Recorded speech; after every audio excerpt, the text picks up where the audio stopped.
And now we're going to have a look at how you can make an onion cough syrup. So you need a jar, and you'll put a layer of onion in the bottom of the jar. The layer of onion may be about 1/2 inch. And then you put a spoonful of honey on that.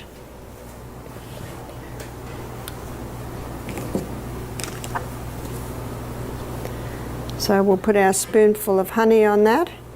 Now when you buy raw honey in the winter, it's often quite solid. Have you found that? And you can do this with the solid honey. And whether it's a runny honey like this, or whether it's a solid honey, they will both work. I'm making this at the beginning of our lecture because by the end of the lecture you'll see a syrup will begin to form. So now we're putting in another layer of onion. The first time I read about this recipe, it said to use sugar, but I didn't give my children sugar, so I really didn't want to make it with sugar.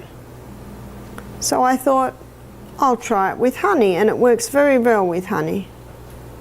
And honey can be very soothing too on a sore throat. So now we cut up and do another layer. So if you have a big family and they've all got bad coughs, you could do several onions and fill the jar. So for purposes of illustration, we're just going to use our 1 onion.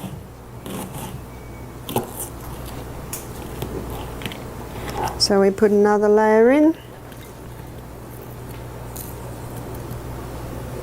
And another layer of honey.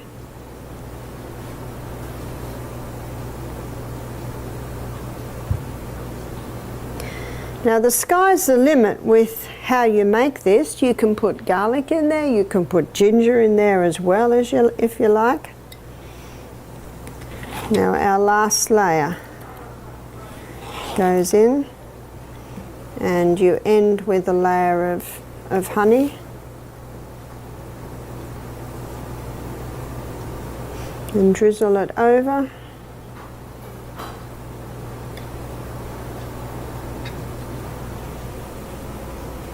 And if my grandchildren would hear, I would give them this spoon to lick.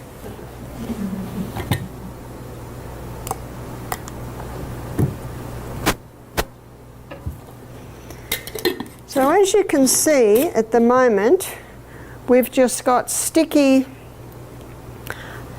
onion and, sticky honey and onion. By the end of the lecture, in fact in about half an hour, you'll find a runny syrup. It's actually almost runny like water, and that's your onion syrup.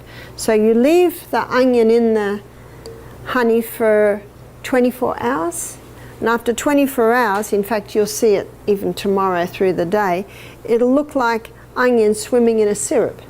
So the reaction of the onion, the sticky honey on the onion, it produces this syrup. So after 24 hours, you strain the onion out, and there you've got your onion syrup, which you can keep in the fridge. How long will it keep for? Well, I always used to say it doesn't keep long in my house. My children very much like the onion syrup. But one German lady in a meeting one day, she said, oh, I've had a jar in my fridge for 10 years. I guess because it's honey, it keeps. So what's the dosage? Well, in a little 2-year-old, you might give them 1/2 teaspoon 3 times a day, you know. For an older child or an adult, you might give them a teaspoon 3 times a day. I used to say to my children, if they had a bad cold, if you sit still and let mummy put poultices on you and put a few things on you, then you can have a teaspoon of onion syrup. Now my children, I did not give them lollies, so they thought the onion syrup was pretty good. But I guess if children are used to a lot of sweet things, I don't know, you'll have a taste tomorrow. But it's actually quite a nice syrup. Let's have a look. Now you can see, it's probably an hour ago that I did this. So if you've got someone with a bad cough, in 1 hour you can have you've got enough syrup to give them a little bit. But ideally, see it starting to swim in it? Ideally you let that sit for 24 hours.